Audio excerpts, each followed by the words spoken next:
வணக்கம். வாங்க இன்றைக்கி என்ன பார்க்கலாம் அப்படின்னா, ஒரு லைனிங் ப்ளவுஸ் தாங்க தைச்சி காட்ட போகிறேன். இது வந்து ஷார்ட் வீடியோ நான் கொஞ்சம் கொஞ்சமாக போட்டிருப்பேன். இருந்தாலும் ஷார்ட் வீடியோவில் கொஞ்சம் கொஞ்சமாக பார்க்குறத விட ஒரே வீடியோவை முழுசாக பார்த்துக்கிட்டே நீங்கள் தைச்சிக்கலாம். இப்போ வந்து நல்ல பக்கத்தையும் லைனிங் துணி மேலே வச்சுக்கிட்டேன். நல்ல பக்கம் மேலே இருக்குது, அதுக்கு மேலே லைனிங் துணி இருக்குது. என்ன இந்த மாதிரி வச்சு தைச்சி திருப்பணும்னா தான் வந்து நல்ல பக்கம் வந்து மேலே வரும். இப்போ நான் எப்படி திருப்பணும், இப்போ இது வந்து நம்ம தைக்கையில் வந்து இன்னொரு விஷயத்தையும் பார்க்கணும். ஆம்கோல் வந்து எந்த சைடு வருது அப்படிங்கிறது வந்து நம்ம குடஞ்சி வெட்டியிருக்கிறோம் பார்த்திங்களா, அந்த சைடு லைனிங்கில் எந்த பக்கம் வருதுன்னு பார்த்துட்டு நம்ம வச்சு தைக்கணும். இல்லாட்டி அதை பிரிச்சுக்கிட்டு இருக்கிற மாதிரி வந்துடும். இப்போ இந்த காற்று வேறு ஆடி மாதம் ஆச்சுங்களா, ஆடி காற்றுல அம்மியும் நகரும் அப்படின்னு சொல்லுவாங்க. அந்த அளவு காற்றடிக்குது. துணி வந்து பார்த்து பார்த்து பிடிச்சி தைக்கான்னு மாட்டு தெரியுது.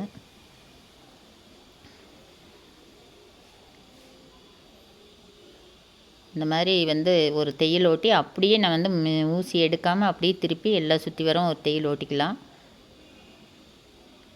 ஏன்னா நூலை நீங்கள் அடிக்கடி கட் பண்ண வேண்டியதில்லை. ஏன்னா தைக்கிறது வந்து அப்படியே நூலை வந்து எடுத்துக்கிட்டு இருந்தோம்னா உருவிடும் ஒரு சில சமயம். அது இல்லாத நூல் வேஸ்ட் ஆகும். நம்ம பாருங்கள் நான் எப்படி திருப்புறேன்ட்டு இப்படியே திருப்பிட்டு நம்ம அப்படியே ஊசியில் வச்சு நம்ம ஜாயின் பண்ணிக்கணும். ஒவ்வொரு துணியும் ஒன்று பின்னாடி ஒன்று வச்சு ஜாயின் பண்ணிக்கணும். அப்போத்தான் வந்து நம்மளுக்கு தைக்கிறதுக்கு வந்து நல்லாவும் இருக்கும், நூல் வந்து உருவி போகாமையும் இருக்கும். தச்சு முடிச்சுட்டு சுற்றி இருக்கிற பிசுறையெல்லாம் நம்ம வந்து கட் பண்ணிடலாம்.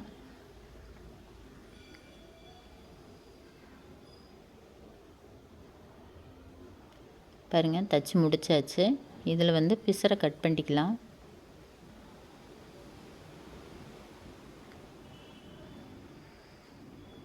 ஏன்னா நம்ம வந்து லைனிங் துணி தான் வந்து அளவு ப்ளவுஸ் என்ன கொடுத்தாங்களோ அந்த அளவில் வந்து நம்ம லைனிங் மட்டும் தான் கட் பண்ணுவோம்.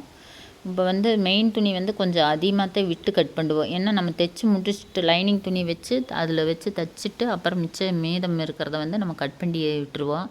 பாருங்க இந்த மாதிரி கட் பண்ணி விட்டுருங்க. அளவுக்கு அளவாக நீங்கள் வந்து கட் பண்ணிட்டீங்கனாலும் உங்களுக்கு தைக்கிறதுக்கு சிரமமாக இருக்கும்.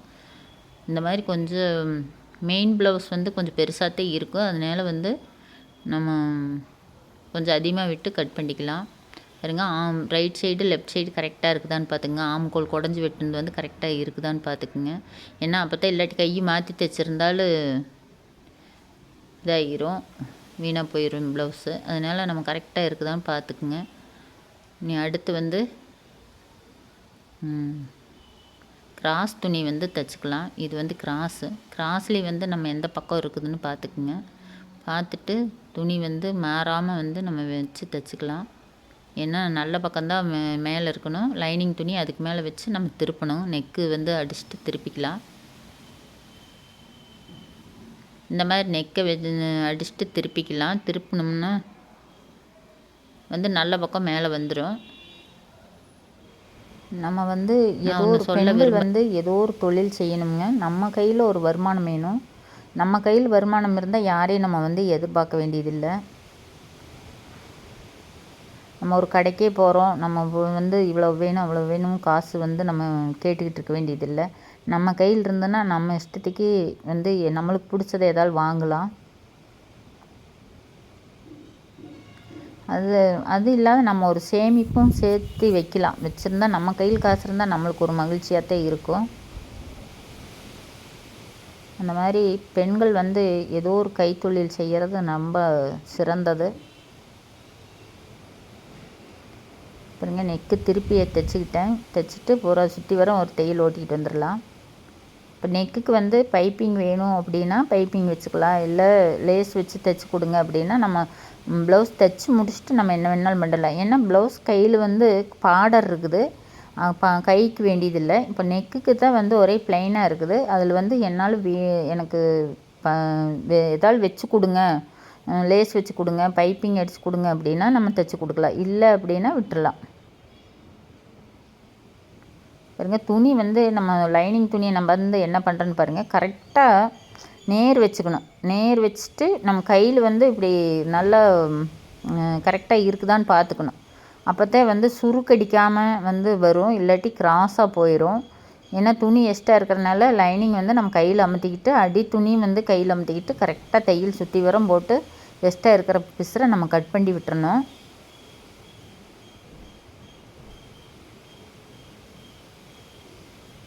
பாருங்க இந்த மாதிரி எல்லாம் பிசுறையெல்லாம் கட் பண்ணி விட்டுட்டு நம்ம வந்து இப்போது கப் டாட்டுக்கு வந்து மார்க் பண்ணி நம்ம தைச்சிக்கலாம்.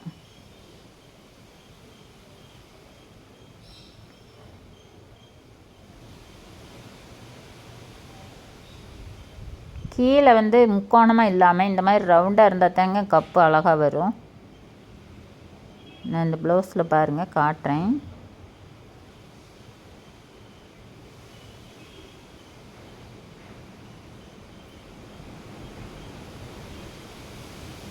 தைச்சி முடிச்சிட்டேன் இதை. இப்போ வந்து இதில் கீழே வந்து டாட் பிடிச்சிக்கலாம். கீழே பாருங்கள் ரவுண்டாக இப்படி எவ்வளோ அழகாக இருக்குதுன்ட்டு. இந்த மாதிரி ரவுண்ட் இருந்தால் தாங்க நம்ம கப் டாட் வந்து பிடிக்கிறதுக்கு அழகாக வரும். நான் இதில் 3 இன்ச்சு எடுத்துக்கிறேன். இதில் வந்து ஒரு இன்ச்சு மட்டும் இருந்தால் போதும். ஏன்னா இது வந்து 36 இன்ச்சு இதுதான். கப் டாட் வந்து அளவு ப்ளவுஸில் கம்மியாக தான் இருந்தது. அதனால் கீழ் டாட் மட்டும் மார்க் பண்ணிட்டுனா போதுங்க. நம்ம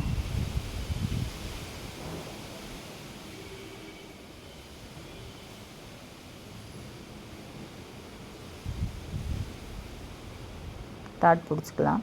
மேலே வந்து ஒரு 2 இன்ச்சு, கீழே வந்து ஒரு இன்ச்சுன்னா 2 இன்ச்சு 2 இன்ச்சு அளவுக்கு பிடிச்சிக்கிட்டேன். இப்போ அதே துணி இன்னொரு சைடும் வந்து நான் கையிலேயே மடிச்சுக்கிட்டேன். இதுக்கு 2 தையல் ஓட்டணுங்க. நான் ஒரு தையல் ஓட்டிட்டு உங்களுக்கு காட்டியிருப்பேன். இன்னொரு தையல் வந்து நான் தைச்சிருவேன் அடுத்து.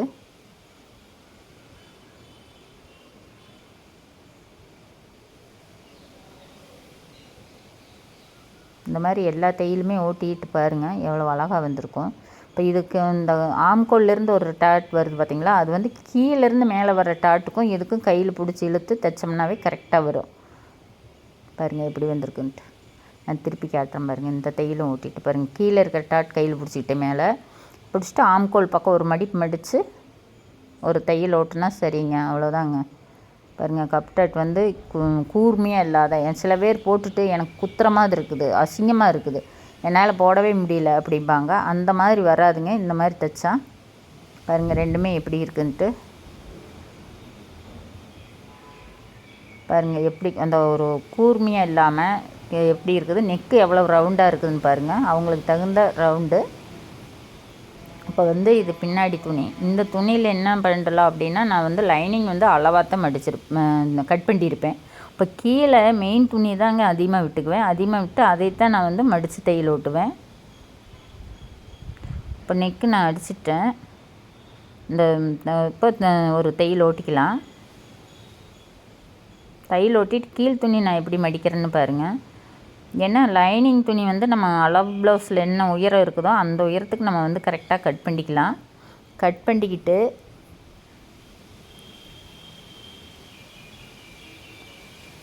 இப்போ நெக்கு தைச்சாச்சு. சுற்றி வர ஒரு சைடு மட்டும் நான் வந்து தையல் ஓட்டிக்குவேன். ஏன்னா ஆம்கோல் பக்கம் வந்து தையல் ஓட்டிக்கிட்டோம்னாதே கீழே கரெக்டாக இழுத்து பிடிச்சி தைக்கிறது கரெக்டாக இருக்கும். கைப்பக்கம் அதாவது கைப்பக்கத்தில் வந்து நம்ம தையல் ஓட்டிக்கணும். சைடில் ஒரு தையல் ஓட்டிக்கலாம். அதே மாதிரி இந்த சைடு வந்து நான் சைடில் தையல் ஓட்ட மாட்டேன். கைப்பக்கம் மட்டும் ஒரு தையல் ஓட்டிக்குவேன்.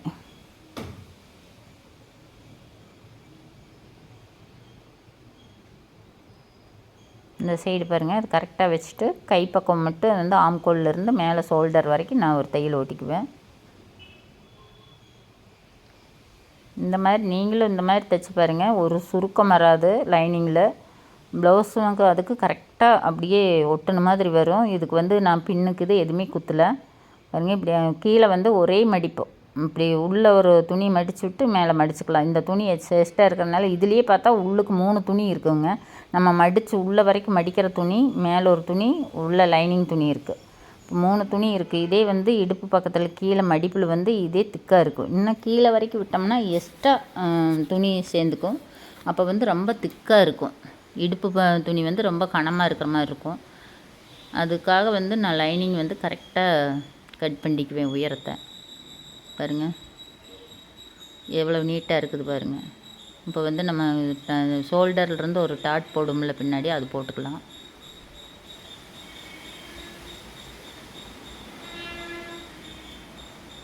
ரெண்டு ஷோல்டர் கட்டம் இருந்தே ஒரு டாட் 2 டாட் பிடிக்கணும்ல, அதை பிடிச்சிக்கலாம். கையோடு பிடிச்சி வச்சிட்டோம்னா அடுத்து வந்து நம்ம கிராஸ் துணியை ஜாயிண்ட் பண்ணிக்கலாம்.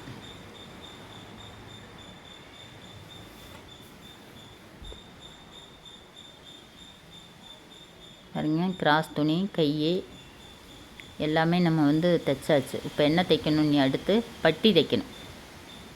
பட்டிக்கு துணி எடுத்து வச்சுட்டேன். பாருங்கள், துணி 3 துணி சேர்த்தி நான் ஒரு தையல் போட்டு காட்டுறேன் பாருங்கள். பட்டிக்கு வந்து நான் அளவெல்லாம் வந்து ஒரு 3 துணி வச்சு தைச்சிட்டு அப்புறம்தாங்க நான் அளவு எடுப்பேன். பாருங்கள், இப்போ இந்த அளவில் நான் வந்து சைடுலாம் எக்ஸ்ட்ரா இருக்கிற துணியெல்லாம் கட் பண்ணிவிட்டு நான் எப்படி அளவு எடுக்கிறேன்னு பாருங்கள். அது அளந்து வச்சோம்னா கடைசியில் நம்ம தைக்கீழ் பத்தாமையும் கூட போயிடலாம்.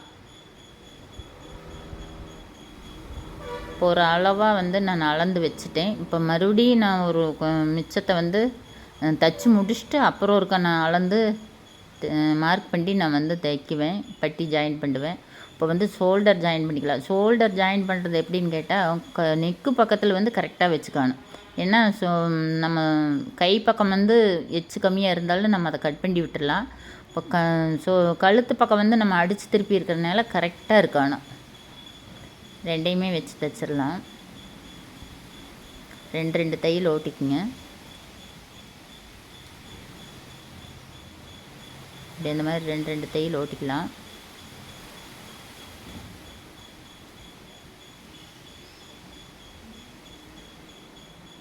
எக்ஸ்ட்ரா இருக்கிற பீஸெல்லாம் கட் பண்ணி விட்டுடலாம். இப்போ கை பக்கம் பாருங்கள், எப்படி இருந்தாலும் கை பக்கம் ஒரு 1/2 இன்ச்சு வந்து மேலே இருக்கணும். பின்னாடி துணி, முன்னாடி துணியை விட பின்னாடி துணி வந்து 1/2 இன்ச்சு எச்சா இருக்கணும். முழுசாக கட் பண்ணிடாதீங்க. ஷோல்டர் பக்கத்துலேயே மட்டும் கொஞ்சம் கட் பண்ணிவிட்டு கீழே விட்டுருங்க. இப்போ கீழே பட்டிக்கு பாருங்கள், நான் அவ்வளோ பெரிய பட்டி தைச்சேன், அந்தளவு வராது. பட்டி பாருங்கள், அளவு ப்ளவுஸில் கொஞ்சமாக தான் இருக்குது. இப்படி அளவெடுத்து நம்ம பார்த்தோம்னாலும் அதிகமாக இருக்கும். இதை விட நம்ம இதுலேயே அளவு ப்ளவுஸ்லேயே நம்ம தைக்கிற ப்ளவுஸ்லேயே வச்சு மார்க் பண்ணிக்கலாம்.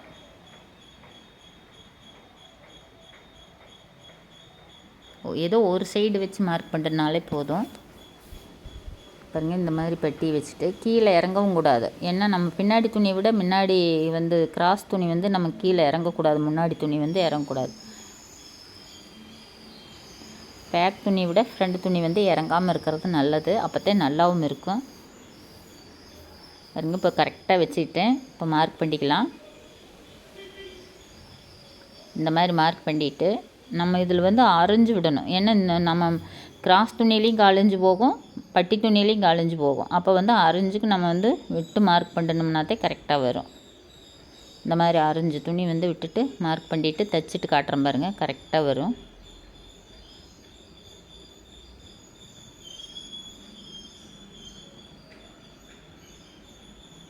இப்போ கட் பண்ணிட்டேன். இப்போ இதை வச்சு ஜாயின் பண்ணிக்கலாம்.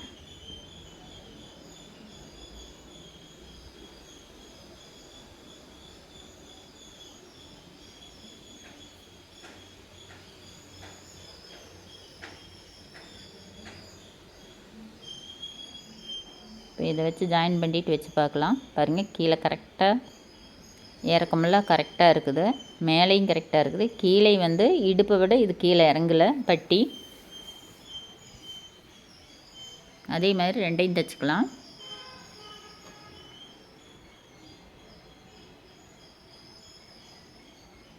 அந்த கீழ் டாட் பிடிக்கிறோம் பார்த்திங்களா, அதை மடித்து விட்டுறான். நான் சேர்த்து நம்ம தைச்சிடக்கூடாது. அதை கொஞ்சம் தலை ஓரத்தில் தான் தையல் போடணும்.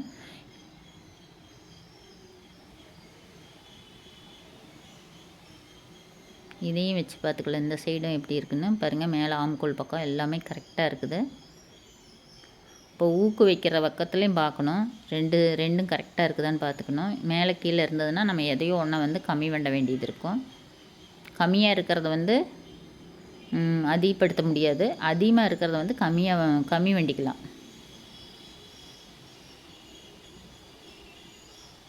இந்த மாதிரி எக்ஸ்ட்ரா இருக்கிற சைடில் இருக்கிற பட்டியலையெல்லாம் கட் பண்ணி விட்டுட்டு 2 தையல் போட்டுக்கலாம். போட்டாச்சு. இன்னி வந்து ஊக்கு பட்டி தான் தைக்கணும்.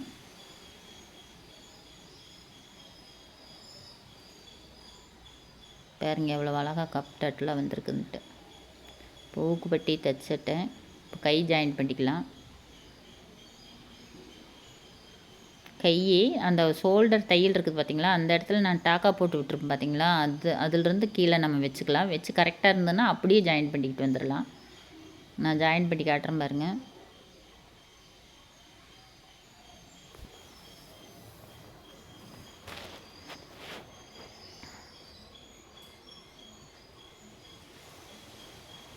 அப்படியே ஜாயின் பண்ணுங்கள் அடுத்த இன்னொரு தையலுக்கு.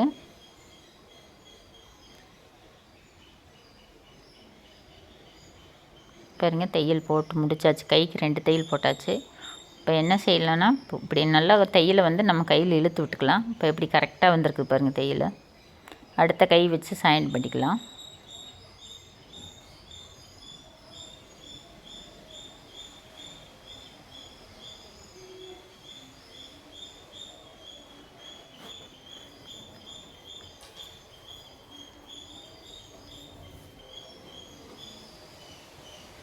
இப்போலாம் எல்லாமே வந்து எதுவுமே வந்து பெண்களுக்கு தெரியல அப்படிங்கிறதே இல்லை. முதல்லலாம் சொல்லி கொடுத்தா தான் தெரியும். இப்போலாம் ஒரு வீடியோ பார்த்து சமைக்கிறதாகட்டு, தைக்கிறதாகட்டு, ஒரு தொழில் செய்கிறது எல்லாமே வந்து இப்போ வீடியோ வர்றதுனால உங்களுக்கு நெட்டில் பார்த்து நிறைய தெரிஞ்சுக்கிறாங்க. யூடியூப்பில் பார்த்து நல்லா தெரிஞ்சுக்கிறாங்க. தெரிஞ்சுக்கிட்டு நிறைய விஷயங்கள் தெரிஞ்சுக்கிறாங்க. தெரிஞ்சுக்கிட்டு ஒரு தொழில் செய்கிறதுக்கு ஈஸியாகவும் இருக்குது. இப்போ வந்து துணியை தைக்கணும் அப்படின்னா, என்ன ஒரு டிசைன் பண்ணணும் அப்படின்னா கூட யூடியூப் பார்த்தாங்கன்னா அந்த டிசைன் வந்துடுது. ஈஸியாக யூடியூப் பார்த்து டிசைன் கற்றுக்குறாங்க. அந்த மாதிரி இப்போல்லாம் ஈஸியாக வந்துருச்சு. நான்லாம் பழகிற காலத்தில் நல்லா டெய்லர்கிட்ட போய் காசு கொடுத்து தான் தையல் பழகினேன். இப்போவெல்லாம் வந்து நம்மளுக்கு சும்மா மிஷின் ஓட்ட தெரிஞ்சால் போதும். ஒரு டிசைன் பண்ணணும்னா நம்ம என்ன மாடல் வேணுமோ நம்ம தைச்சி பார்த்தோம்னாவே நம்மளுக்கு பழக்கமாகிக்கும். அந்த மாதிரி இப்போலாம் வந்துருச்சு. சமைக்கிறது அப்படித்தான். அப்போல்லாம் எங்கள் அம்மா சொல்லி கொடுக்குறது தான் வந்து நம்மளுக்கு தெரியும். இந்த மாதிரி சமைப்பாங்க அப்படின்னு, என்னென்ன போடணும் அப்படின்னு சொல்லுவாங்க. இப்போல்லாம் யூடியூப் பார்த்தே பூராமே எல்லாம் கற்றுக்கிறதாச்சு. இப்போ சமையலும் நல்லா வருது. அதை பார்த்துட்டே நல்லா நிறைய தெரிஞ்சுக்கிறாங்க. தெரிஞ்சுக்கிட்டு சமைக்க ஆரம்பிச்சிடுறாங்க. அதே மாதிரி தாங்க துணி தைக்கிறதும், துணி டிசைன் எல்லாமே வந்து நம்ம ஒரு டிசைன் பார்க்கணும், தைக்கணும் அப்படின்னா இப்போ நம்மக்கிட்ட துணி கொண்டுட்டு வரையிலே யூடியூப்பில் இன்னொருத்தர் போட்டிருக்கிற டிசைனை பார்த்துட்டு இந்த மாதிரி எனக்கு தைச்சி கொடுங்கன்னு தான் வந்து கேட்குறாங்க. நம்மளும் அந்த டிசைனை பார்த்துட்டு தான் நம்ம தைச்சி கொடுக்குறோம். எல்லாமே இப்போ வந்து ஈஸியாகிருச்சு. பாருங்கள், ஒரு ப்ளவுஸே நான் முடிச்சிட்டேன். இந்த மாதிரி நீங்களும் தைச்சி பழகுங்க. புதுசாக பழகிறவங்களுக்கு வந்து இது ரொம்ப ரொம்ப ஈஸியாக இருக்கும்.